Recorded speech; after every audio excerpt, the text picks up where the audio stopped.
ดีครับอร่อยไหมอร่อยเหรอกินอะไรอะไรนะอ๋อ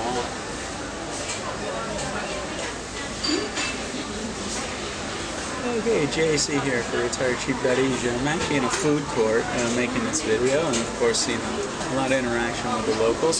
But I want to talk to you and do a little video about the food and the food choices, more than the prices. We know it's cheap. You can eat for $1, $1.50 if you eat like Thai people, especially in food courts like this. Now, in this food court, it's actually in a mall in Chiang Mai, and the mall is like any mall. It would rival any mall back home. And of course, they have multiple food courts. Now, if you want to eat like a foreigner, you can go eat at all the chain restaurants. Those are all available. But if you want to eat like Thais and stay on a budget, then you're going to probably eat in food courts. Now, this particular food court has a lot of options. And they have spaghetti with chicken sauce, spaghetti with fish.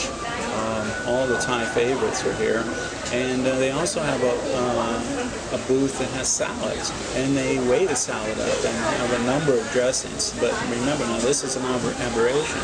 If you're really into vegetables and salads, you probably should be making your own salad dressing with fresh ingredients. Because if you go buy a bottled salad dressing that's name brand from back home, you're going to pay out the nose for it because it's imported.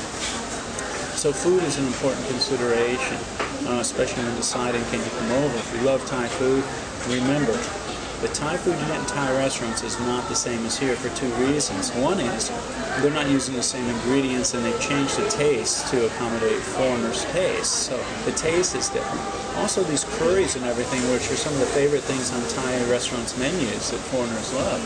Thai people don't traditionally eat those. I mean, you go find restaurants that have them, but it's not the norm. There's probably about 10 dishes that are the staples of Thai cuisine in Thailand. And everybody cooks them. Now, the interesting thing is, everybody cooks them differently. So you're probably familiar with the dish Pad Thai. Well, Pad Thai can be made, because there's 15 ingredients, the amount of each one of those ingredients changes the taste by how much you change the amount. And everybody has their own little recipe. So what you find yourself doing is a lot of the times is eating a lot of those 10 dishes. But you might have basil and chicken, which is a staple here, and then they cook a fried egg and put it on top.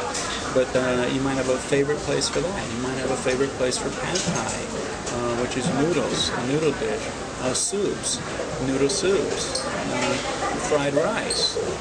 There might be some place that makes really good fried rice, and so you got to go out and check out all these places and find the ones that you like.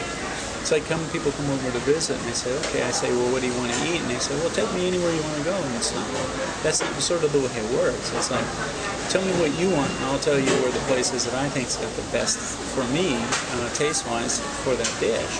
And that's what you end up doing. And it's sort of cool because you end up frequenting a lot of different restaurants. And each one has a dish that you really like. I have a favorite breakfast place for 70 baht. I get fresh ground coffee, a couple eggs, toast, and orange juice for 70 baht, which is $2 or something. So I have a favorite breakfast place. I have a favorite fried rice place. A favorite Pad Thai place. All these little dishes that are staples in the diet here, and they're all only about 30-35 baht except for the breakfast. And the breakfast, of course, is disproportionately priced because Thais don't eat it. So keep that in mind. But most of the time you find yourself eating on the street in food carts or in food courts if you're trying to stay on one of those Category 1 or Category 2 budgets. So that's something to keep in mind. The food is delicious, it's inexpensive, and the nice thing about going into food courts inside in a shopping center, they have big, like Walmart kind of big things with food courts. Malls have food courts. The nice thing about them is they're air conditioned. And so that's a plus. If you're eating out of a cart on the street, it's going to be a little bit warmer. It's going to be maybe a little dirtier, but I wouldn't worry too much about that. And because they clean these things up and set them up for the night, and put them away at night, and bring them back the next day.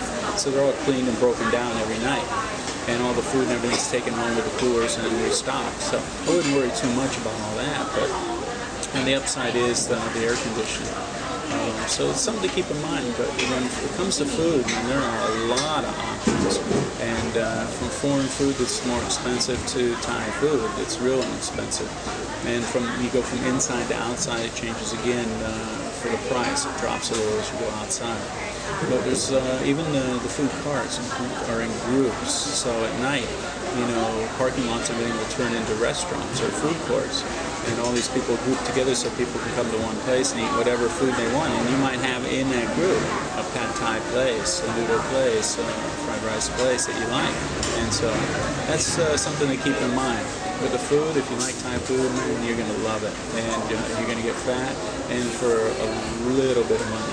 So I hope that's been helpful. And remember, with food, there is a lot of options.